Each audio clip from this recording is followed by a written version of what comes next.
Eu comecei esse vídeo falando justamente sobre a descoberta da tumba de Tutancâmon. Então nada mais lógico do que eu começar sobre a história das metodologias de preservação dos tecidos humanos com o Antigo Egito. Acredita-se que a prática de mumificação surgiu no Egito Antigo por volta do ano 3500 a.C. Provavelmente a fonte de inspiração para a mumificação veio da observação de mumificações naturais dos corpos quando deixados nas areias quentes do deserto. A origem da palavra múmia deriva da palavra persa mum, que basicamente significa cera, que é o aspecto que as múmias ficam após a mumificação, como se elas estivessem revestidas por cera. Após o desenvolvimento da mumificação, passam-se séculos até que novas metodologias sejam testadas para preservar tecidos. E aqui a literatura é um pouquinho controversa, então as datas podem variar um pouquinho e a primazia da utilização de algumas substâncias pode ser questionada. De maneira geral, a gente considera que Robert Boyle, em 1663, passou a utilizar soluções alcoólicas para preservar algumas amostras biológicas. Um outro pioneiro na preservação tecidual foi Marcelo Malpighi. Marcelo Malpighi é uma figura muito famosa na história da medicina. E todo mundo que já estudou anatomia ou histologia já deve ter ouvido falar o nome Malpighi pelo menos alguma vez. Em 1666, na tentativa de tornar a dissecção do rim mais fácil, ele passou a ferver o órgão, ou seja, usar o calor para fixar o tecido. Além disso, para todo mundo que já tenha estudado anatomia e histologia, as palavras pirâmides de Malpighi ou pirâmides renais vêm logo à mente, bem como os corpúsculos de Malpighi ou corpúsculos renais.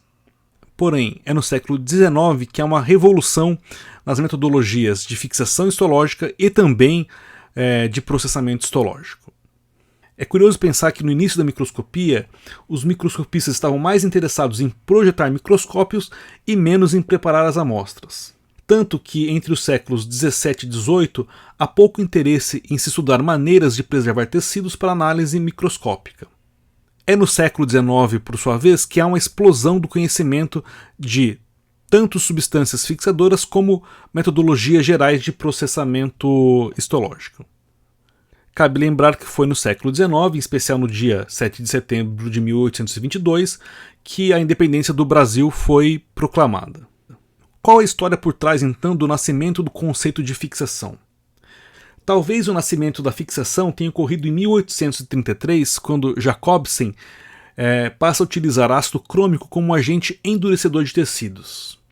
Isso, então, deve ter marcado o nascimento da ideia de fixação não só como uma substância que preservava os tecidos, como os endurecia. O termo fixação foi escolhido, então, em virtude do efeito endurecedor dos líquidos nas amostras. E o endurecimento das amostras era, e é até hoje, muito importante para a realização de cortes histológicos finos. A palavra fixação derivava do latim medieval fixare, que por sua vez era uma derivação verbal do latim fixus, que significava estabelecer firmemente ou imutável.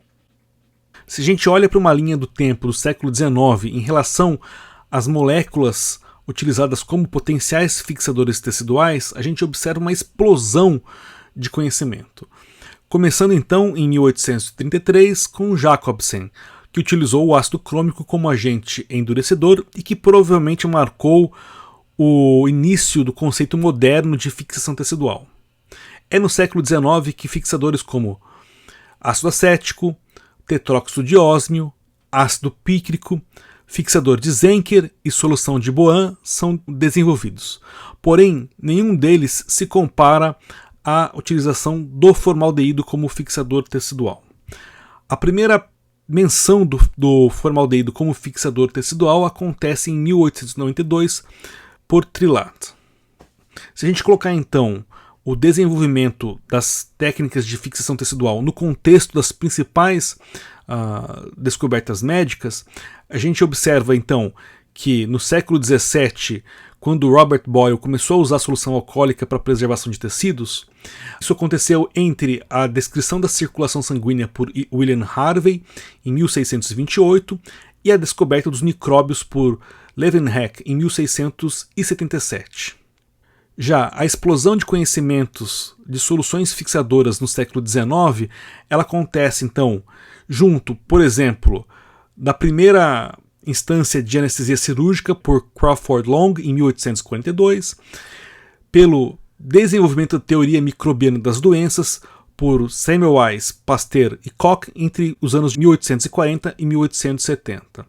É nesse contexto que Ferdinand Bloom e Trillat passam a conversar sobre a utilização de formaldeído como solução fixadora.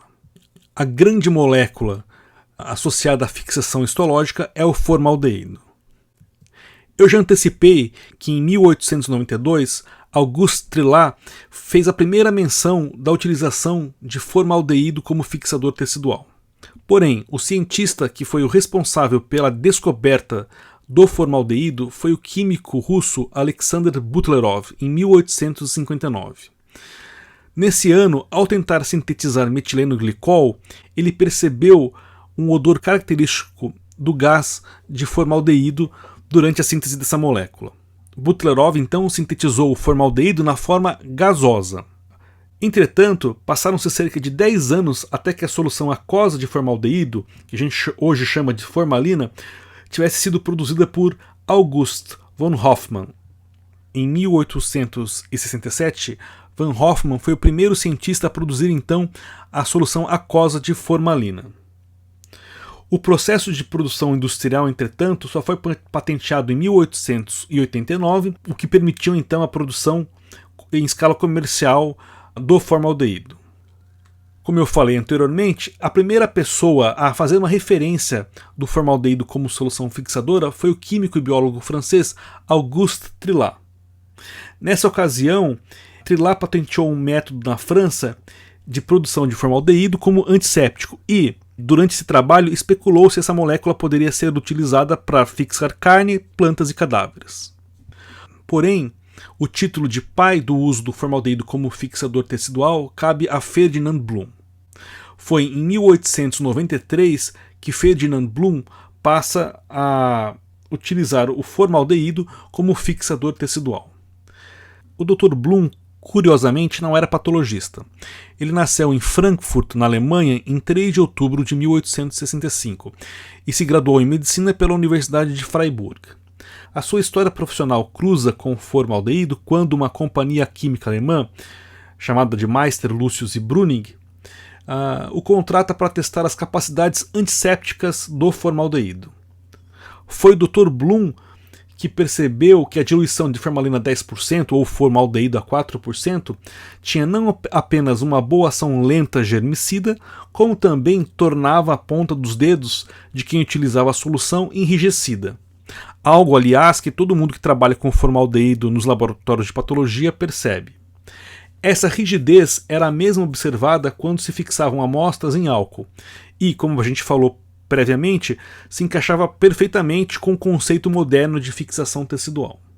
Baseado nessa experiência, passou-se a utilizar até hoje a formalina como solução fixadora, inclusive na mesma diluição de 1:9. Estes, então, são os 2 artigos publicados por Dr. Bloom falando sobre as propriedades químicas do formaldeído. É curioso pensar que Dr. Bloom trabalhou com formaldeído antes de completar 30 anos, bem no início de sua carreira científica. O primeiro artigo fala sobre o formaldeído como antisséptico e o segundo artigo do formaldeído como agente de endurecimento, ambos publicados em 1893. Há ainda uma relação histórica muito interessante entre o trabalho de Dr. Bloom e a teoria microbiana das doenças. As pesquisas de Dr. Bloom sobre as propriedades do formaldeído ocorreram no contexto do desenvolvimento da teoria microbiana das doenças. Segundo a teoria microbiana das doenças, desenvolvida por Semmelweis, Pasteur e Koch, algumas doenças seriam causadas pela contaminação por micro-organismos, isto é, organismos muito pequenos para serem vistos a olho nu. Como observado, Dr. Bloom foi contratado justamente para investigar os efeitos antissépticos do formaldeído. Ou seja, sem a teoria microbiana das doenças, provavelmente não teríamos descoberto as propriedades fixadoras do formaldeído. E a fixação tecidual adequada permitiu um ganho técnico muito importante para o estudo tecidual das doenças. E é essa outra grande ideia do século XIX, a teoria celular das doenças. Isto é, que as doenças teriam sede nas células do corpo humano. Foi o pai da patologia moderna, o médico alemão Rudolf Virchow, um dos principais proponentes que as doenças humanas se originavam nas células. E como eu falei previamente, diariamente milhares de diagnósticos médicos são feitos justamente através da análise das alterações patológicas em tecidos humanos. Essa é uma relação bastante interessante entre esses dois avanços do conhecimento médico no século XIX. Não deixa de ser curioso pensar que o formaldeído, substância muito importante para os patologistas hoje, foi estudado justamente pelas contribuições em virtude da teoria microbiana das doenças. E que Rudolf Virchow, ironicamente, via com desconfiança a teoria desenvolvida por Semmelweis, Pasteur e Koch. A descoberta do formaldeído também tem alguns paralelos cósmicos. Por exemplo, no lado oculto da Lua, nomeou-se uma cratera de cerca de 40 km de diâmetro como cratera Bluterov, em homenagem a Alexander Bluterov, o descobridor do formaldeído.